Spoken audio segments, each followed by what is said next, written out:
Велам добар ден уште еднаш од студиото на Аргумент Плюс, како што најави во Централниот дневник. Денеска зборувам со Цветан Трипуновски, министерот за земјоделство. Министер, ви благодарам што ја прифативте мојата покана. Благодарам поканата, поздрав до вашите гледачи. Имаме нова програма за директни плаќања или за субвенции за земјоделците, кој што не најде баш на големи аплаузи во кругот на земјоделството. 98 милиони евра на располагање, од кои 56 се за директна поддршка на земјоделците за годинава, 42 милиони за останати долгови кои ги имате, односно ги има државата од 2020 до 2025 година. Сакам да ми кажете каков е соодносот, бидејќи сега имаме за годинава предвидено 52 милиони, а 42 се раздолжување на оние кои што веќе аплицирале. Како се движеше соодносот низ годините? Колку било за директно плаќање за тековната година, а со колку пари се раздолжувавте кон земјоделците, па да направиме некаква компарација? Да, благодарам што со ова прашање почнуваме емисијата за да ја тргнеме маглата која што постои во етерот во однос на обвинувањето од опозицијата дека имаме кратење за 40 милиони евра во програмата за директни плаќања, скратени се парите према земјоделците и така натака, што апсолутно не е точно. Тоа не ве прашав бидејќи видов што е работата, тоа се и за рурален развој, за сите програми се 140, 98 се за субвенции за земјоделците. Да, во министерството постојат две програми, програмата за директни плаќања и програмата за рурален развој. Так. Она што е важно и она што треба да го нотираме е дека навистина нема кратење во однос на програмата за директни плаќања. Зошто? Затоа што изминативе години, вклучајќи и претходната власт, програмата која што се носела во текот на годината за директни плаќања била околу 100 милиони евра и никогаш не била во текот на носењето 140 милиони како што обвинува сегашната опозиција. Јас денеска ги донесов и програмите кои што ги извадив од претходните години, вклучувајќи ја од времето 2018 кога нели практично е првата програма со носењето на сегашната опозиција. Еве да скратиме од 2020 бидејќи од тогаш до до 25. Еве, не е проблем. Програмата за 2018 била 6 милиарди и 200, околу 100 милиони евра. Програмата 2019 била исто така слична сума. Програмата во делот на 2020 година била 4 милиарди и 200, тоа е околу 70 милиони евра. Програмата 21 била 3 милиарди и 723 милиони, тоа е негде околу 60 милиони евра и така натака. До моментот 24 кога ВМРО ДПМН формира власт, наследува програма која што има донесено СДСМ од некаде 98-100 милиони евра, 98 поточно. Со ребалансот на буџет во 2024 година обезбедуваме дополнителни 20 милиони, стануваат некаде 115-117 милиони евра тогашната програма и во декември месец нови средства, каде што вкупната сума во 24 достигна 137 милиони евра, кој што најголем дел од тие средства беа за да исплатиме долгови кои што сме ги насредили. Што значи дека сегашна програма која што 98 милиони евра не значи кратење на средствата, него она што било во 24-та како дополнителни средства кои што се дале за да се исплатат старите долгови кои што биле наследени. Нормално во текот на годината со ребаланс на буџетот се обезбедуваат и дополнителни средства, бидејќи дел од мерките кои што се проектирани во програмата согласно аплицирањето не можат со точност да се предвидат кои од нив ќе бидат во делот на исплата согласно контролите и така натака и така натака. Значи паѓа во вода обвинувањето дека има кратење. Сакам да упатам јасна порака дека нема кратење во делот на субвенциите во однос на. Моето прашање не беше во однос на контекстот на опозицијата, моето прашање е овие 42 милиони евра за останати долгови за 5 години. Колку ќе се скратат? Дали ќе се скратат сите долгови за 5 години или 26, односно 27 ќе имаме иста песна. Повторно ќе имаме 100 милиони, а половина ќе бидат за расчистување на стари долгови. Видете, програмата која што е донесена за 2026 година се однесува и за дел од средствата кои што треба да се исплатат од програмата 25. Зошто? Затоа што во тековната година аплицирате за субвенции, а крајниот рок е за исплата во наредната година до 6 месеци. Дали 27 ќе имаме повторно 100 милиони, а 50 ќе не бидат за расчистување на долгови? Колку со овие 42 што се за расчистување ќе се раздолжите на земјоделците 2020-2025? Тоа ми е прашањето. Да, од 2020 па навака имаме субвенции кои што се уште се исплаќаат од тогашните програми, затоа што некои од постапките биле во судска постапка, дополнителна контрола и така натака. Овие средства кои што саат овие пари да се расчистат. Овие средства кои што сега се ставени во делот на заостанати обврски се и за делот од програмата 25 година. Во текот на годината со ребаланс на буџет, со пренамена средства, доколку има потреба се обезбедуваат нови средства. Ние како нова гарнитура владина, министерството, владата, се обидуваме и веќе работиме на планот да застанеме на една позитивна нула за нормално да немаме заостанати обврски од 21, 22, 23, 24 година, него да продолжиме од тековната во наредната да бидат сервисирани, да речеме, претходната и тековната година. Бидејќи дел од субвенциите се исплаќаат и во наредната година согласно планот на производство. Кој е оптимистичкото сценарио? Со колкав долг да влеземе во 27? За 26-та. Имаме некаква... Прерано е да кажеме на почетокот од 26-та, денеска сме на половина од втори месец, така да имаме уште многу пред нас. Бе ги изчистиле овие 4 години до 25-та? Да, она што е важно дека ние продолжуваме со сериозна и навремена исплата. Еве денеска имавме исплата према овоштарите. Некаде 5,5 милиони евра се пуштени кон оваа категорија за 2025 година. Значи, сега сме на почеток на 26-та, веќе 25-та се расчистува. Пред една недела имавме исплатено некаде приближно 8 милиони евра кон 12.500 лозари, кои што легнаа субвенциите за 25-та година. Ги пуштаме сега за да бидат средствата навремено да влезат во производна сезона и да ги имаат навремено добиено своите сметки. Да ги отвориме сега новите услови или построгите критериуми за аплицирање. Ако земјоделецот има помалку од 7 декара, не влегува во игра за субвенција, така? Новините кои што се донесени во програмата за 26-та година имаат неколку цели зацртано и тоа се темелите на кои што е донесена таа програма. Прво и основно да ги елиминираме сите оние кои што до сега биле на терет на државниот буџет, кои што можам да наречам глумеле земјоделци, а не произведувале во делот и не влегувале во делот на земјоделското производство, а јаделе од колачот на оние кои што се обезбедени пари за субвенции. Вториот момент е да се даде еден курс на развојна мерка да има цела оваа програма, односно субвенциите да стимулираат раст на производството, кое што изминативе година дена бележи пораст, меѓутоа крајната цел треба да обезбедиме уште повеќе храна, не само за домашните потреби, него и да обезбедиме доволни количини или дополнителни количини за извоз од надвор од нашата држава. Тоа е вториот сегмент и третиот сегмент е во делот на одредени дополнителни мерки кои што се формирани за да стимулираат и помогнат одредени сегменти кои што се надевам во текот на емисијата ќе ги објасниме. Значи не се работи за некој да не земе субвенции, него се работи да парите завршуваат кај вистинските земјоделци. Зошто на половина, да кажам, условно кажано од мандатот решивте да ги ловите сега тие земјоделци? Поминаа 2 години како сте министер, сега почнувате со ваква динамика. Грешите, 2024 негде на втората половина се формираше владата. Во текот на 25-та, првата активност во почетокот на годината беше ревизија на стратегијата 21-27. Тоа е стратегија во делот на стратешките определби на Министерството. Една од активностите, заедно со науката, Светска банка, се работеше на ревизија на овој стратешки период и целите и ефектите кои што ги постигнуваат, меѓу другото и субвенциите. Податоците кои што ги добивме од таа ревизија, која што правевме од текот на речиси цела 25-та година, беа поразителни бројките. Ако ви кажам дека од 2007 година до денеска, државата има поделено некаде над 1 милиарда и 800 милиони евра субвенции, а денеска разборуваме за истите предизвици како и пред 15 години. Ако ви кажам дека имаме 35.000 помалку земјоделци кои што учествуваат во процесот изминативе 15 години, исто така за мене е поразителен момент. Одлучивме да влеземе подлабоко во ревизијата, односно да влеземе во суштината на ефектот кој што ги дава. Ама таа ревизија поминаа 2 години. Колку земјоделци кои што ги злоупотребувале државните пари имате фатено и подкрепната некаква постапка? Не знам како од почетокот на 25-та до денеска имаме 2 години поминато. Ја мислам дека е една календарска година. Дека биде една. Да, меѓутоа верувајте, ние не работиме паушално.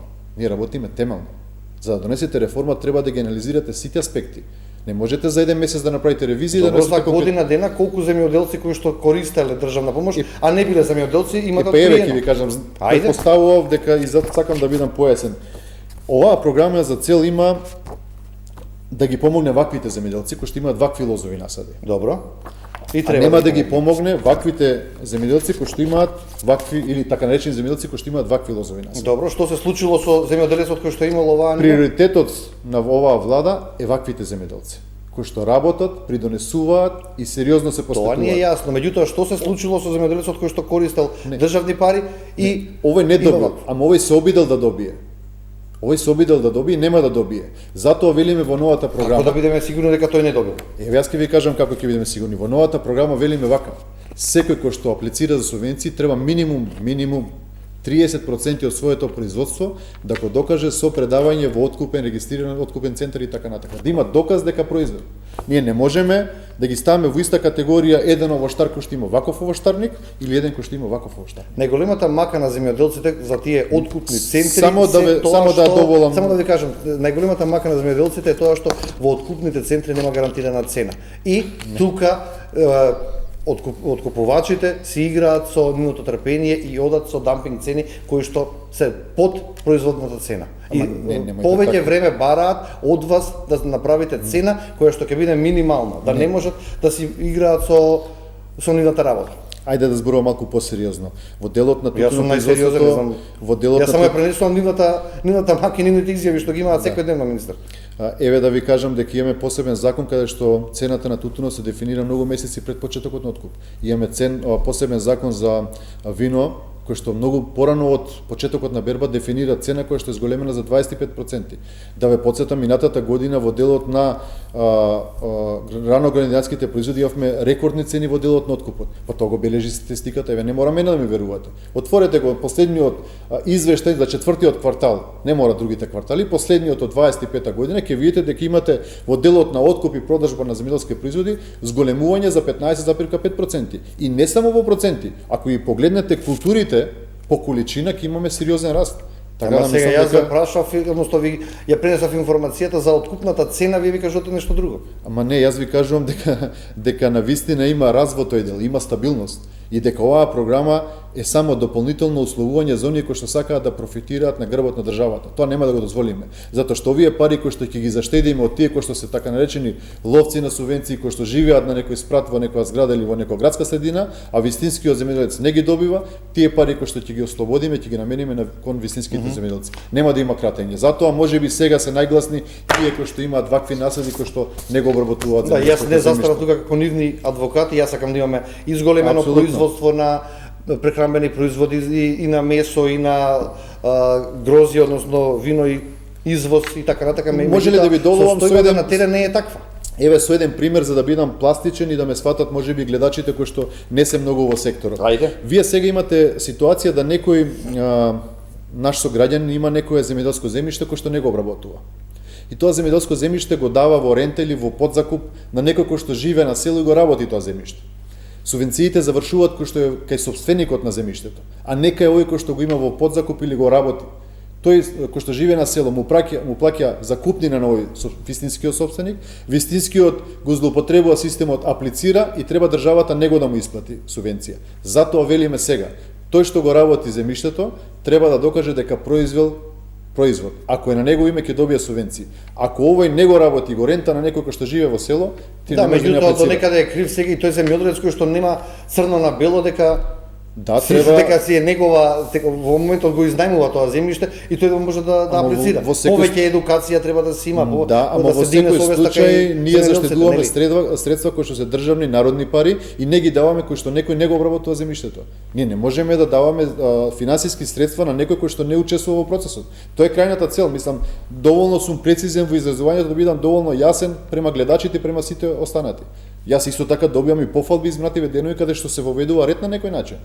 Ние не можеме да даваме годишно над 100 милиони евра во делот на директната поддршка, а половина или не знам колку да завршуваат во некој кој што не обработува. Затоа мораме да ги насочиме кон вистинските земјоделци. Велам вистински или во ние кои што навистина работат и така натака и така натака. Колку ќе се искористат од овие 98 милиони годинава? Имате некаква проекција, некаков план колку ќе бидат, колку ќе останат од оние кои што нема да може да аплицираат, што видите вие лажни земјоделци? Па видете, јас го комуницирав тоа во јавноста веќе од минатата година. Капацитетите на државниот земјоделски инспекторат, земјоделските инспектори се ставаат на располагање во помош на капацитетите на платежната агенција која што има посебен сектор за контрола. Тие инспектори на терен заедно ќе прават контрола пред се во делот на долгогодишните насади, во делот на сточниот фонд, затоа што таму се највеќе мерливи работите, дали се нешто работи, дали се има тој капацитет, за да ја покриеме државата што е можно повеќе контроли. Затоа велам, двосмерна е таа контрола што ќе ја правиме. Едно е теренската физички на лице место, друго е со доказ за произведен земјоделски производ.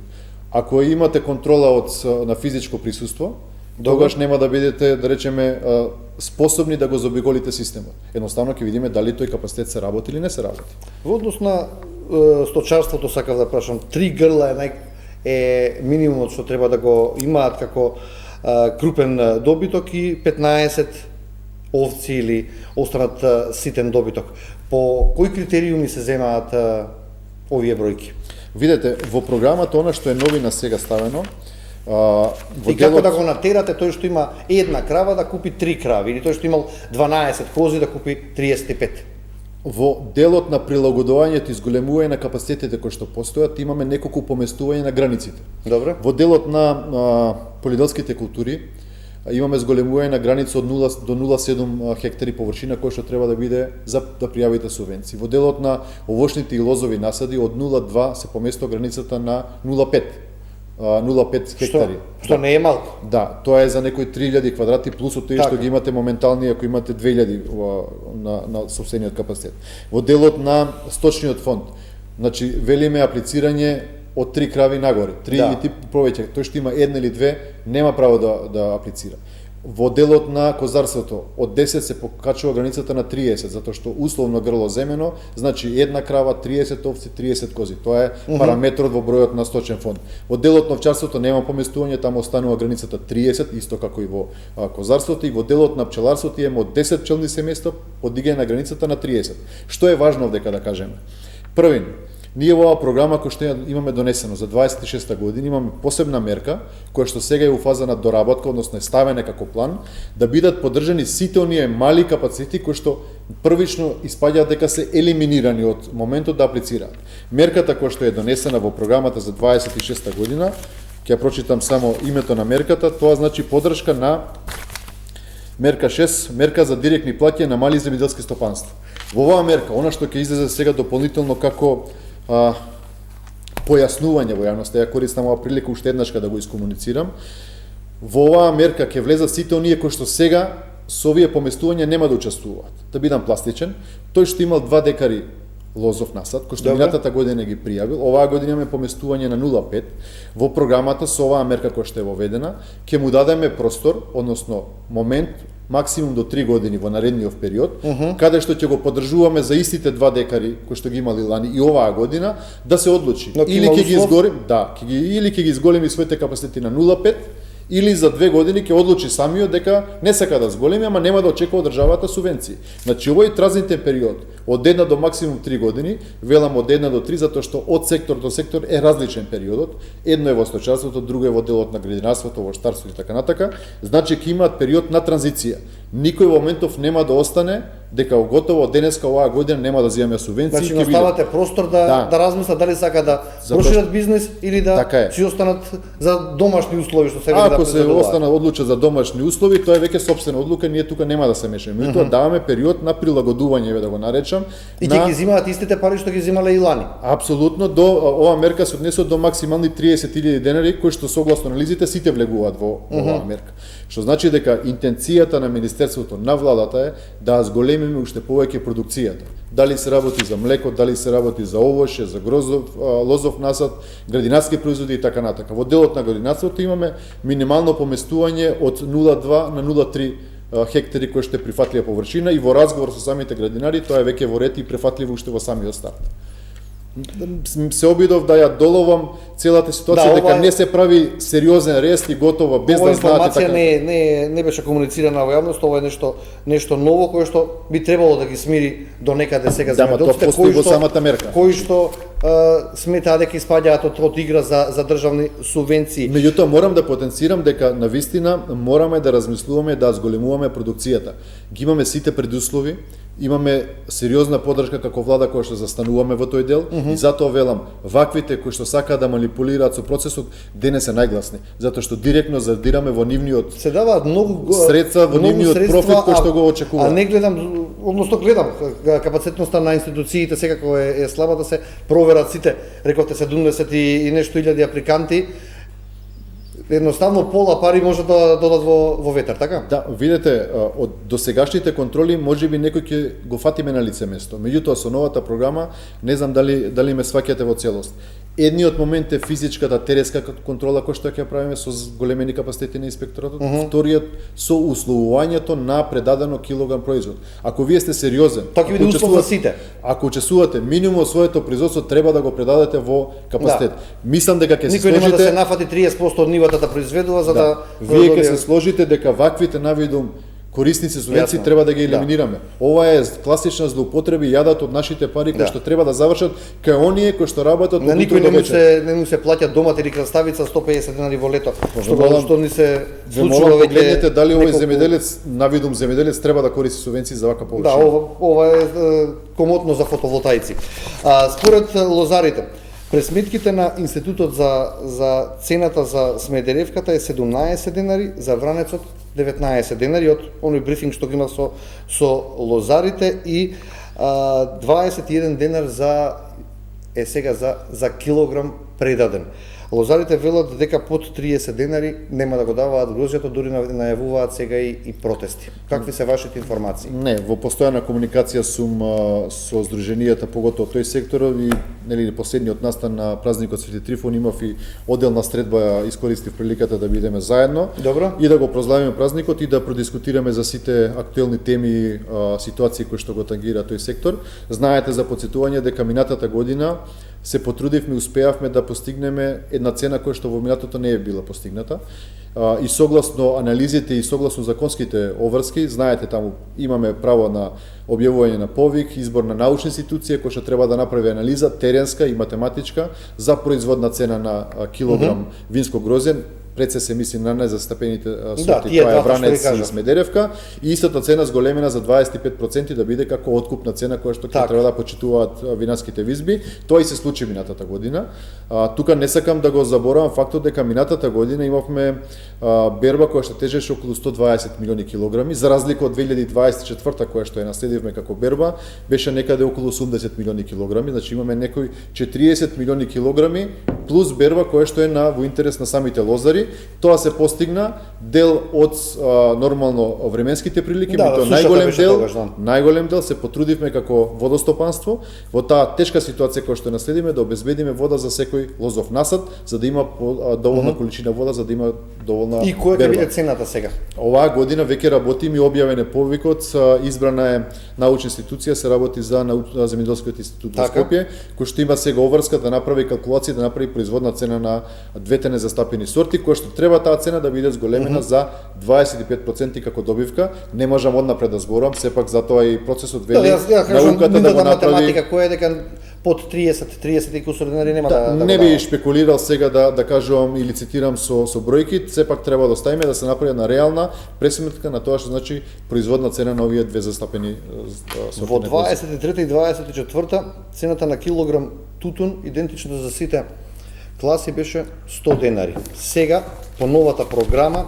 80 денари за прва, 70 за втора и 60 денари за трета класа. Прашањето ми е зошто се враќаме назад, а не одиме повторно со 100 денари?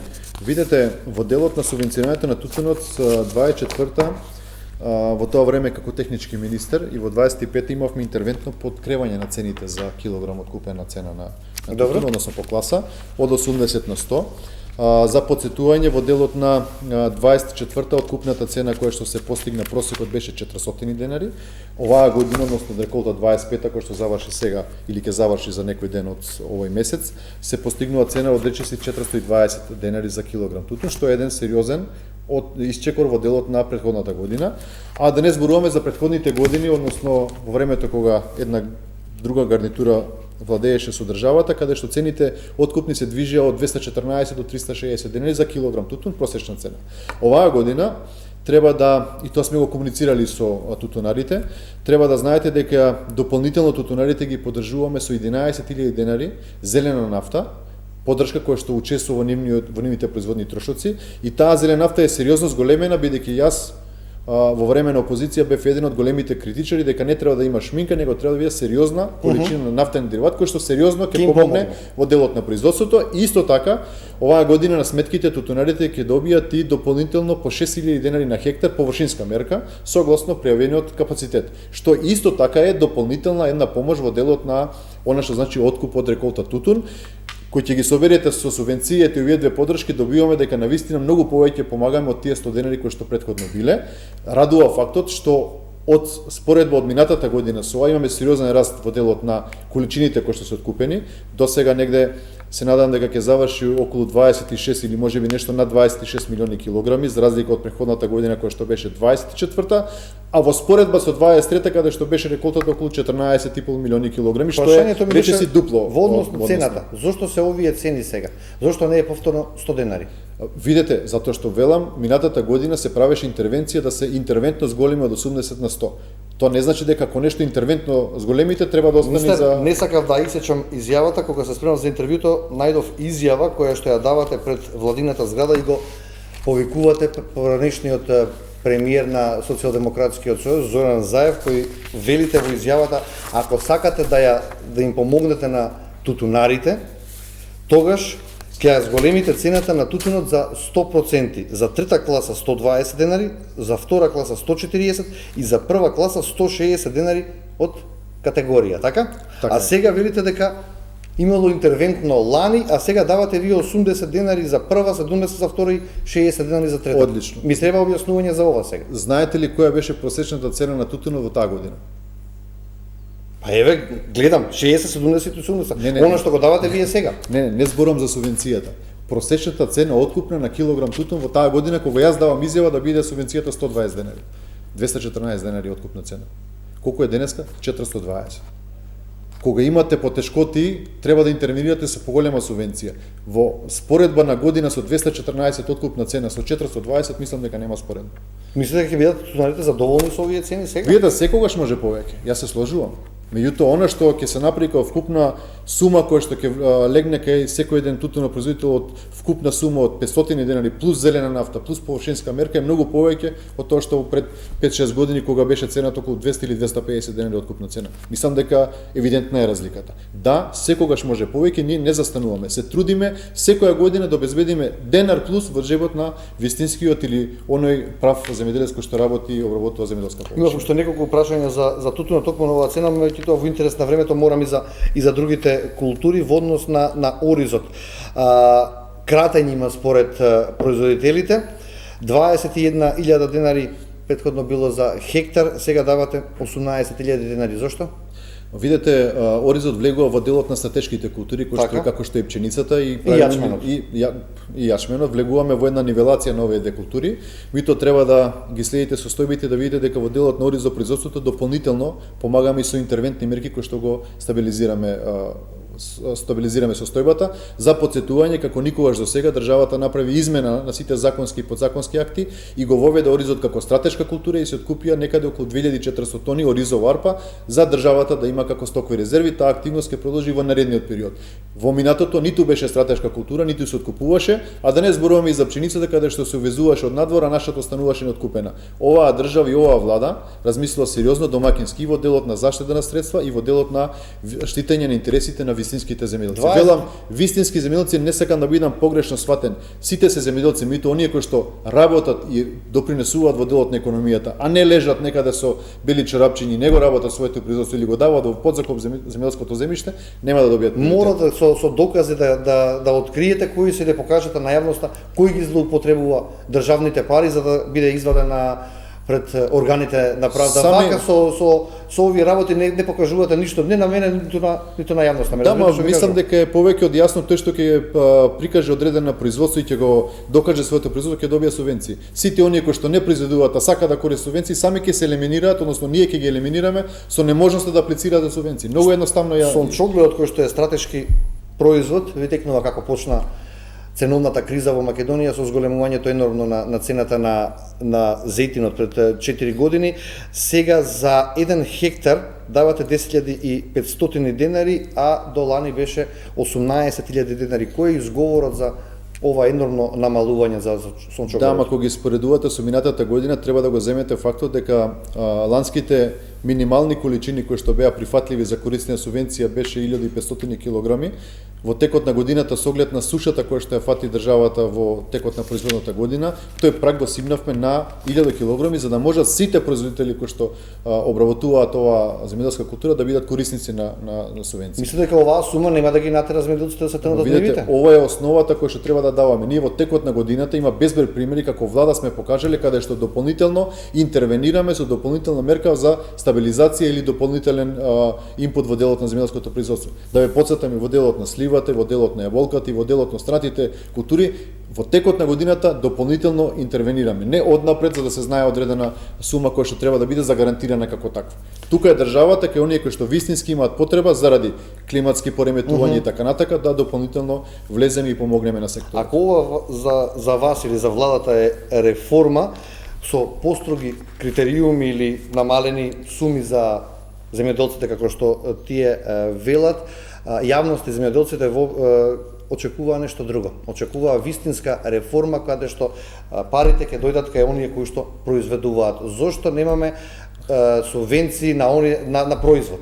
Колку произведам, толку пари ќе аплицирам и толку пари ќе добијам од државата. Зошто да се иде на слепо да ловиме сега вештарки, да не кажам, ама ете, вакви ниви каде што не се обработуваат? Немаме да ловиме вештарки, видете, мислам дека е за почеток доволна реформата која што се прави за прва година, затоа што елиминирате сите оние кои што досега црпеле од државниот буџет, нешто што не го обработували и сакале да... Ама како ќе знаете дека ќе ги елиминирате? Ама ако предадете производ ќе добиете субвенција. Ако не предадете, значи не сте учествувале на пазарот, не сте го работеле земјоделското земјиште. Од тоа појасен пример може да се договорат со тој што ќе му даваат нивата, ако нема договор, лесно ќе се договори собственикот 30% да однесе во откупен центар. Ако вие знаете такви дека некој ќе се не знам, претпоставувам дека Македонче ќе најде дупка во законот. Разбирате, зошто да не се оди со субвенција за производ? Тоа ми е прашањето. Не сакам да заврши, ќе ви одговорам на тоа. Не сакам да заврши дискусијата дека има кратење во делот на субвенциите, апсолутно нема, го расчистивме тоа. Ако сакате, има време емисијата, ќе идеме мерка по мерка да ги споредуваме со претходни години, ќе видите дека нема кратење. Второ, се елиминира нелојална конкуренција или оние кои што сакаат да користат од буџетот средства за кои што не го обработуваат земјоделското земјиште. Таквите ќе ги елиминираме, да не се повторувам, по два основи. И третиот сегмент, зошто не се дава и на само на килограм или само на површина, ние не треба да измислуваме топла вода, ние треба да ги следиме искуствата на другите држави кои што се многу понапред во делот на реформите во земјоделството. Ако не дава тој извинете, ако имаше храброст некој министер да ги елиминира кои што со години овие користеле субвенции а не биле елиминирани, јас денеска воведувам ред во секторот и парите ќе ги давам кај вистинските земјоделци. Ако некој претходен министер ова го направил, денеска ќе зборуваме за некоја друга дополнителна реформа и подобрување на секторот. Зашто тоа претходно не е направено? Не знам, прашајте ги тие што биле предходни министри. Зошто вие не го елиминирате? Па еве јас го елиминирам, ој нема да зема субвенции. Ама од каде знам јас дека тој бара субвенции? А па секој што ќе бара. Како да знам? Па слика на некоја нива со грмушки. Да, како да знам дека тој барал? Добро, затоа велам, секој што ќе аплицира треба да го фатите тој, па да дојде полиција, па да го фати, па да му ги земете парите, па да одговара. Тоа е одговорност, таа дека сликата е некаква нива со грмушки, окей. Не, ама не е нива со грмушки, јас сакам да ви доловам дека до сега ваквите случаи се протнувале во државата. Не знам зашто не сакате да ретен, тоа е јасно, меѓутоа одговорноста каде е за тие што земале милиони. Да, само да се докажам. Значи ние сега воведуваме реформа во делот. Кој произведува и докажува производство ќе добие субвенции. Не знам тука што не е јасно.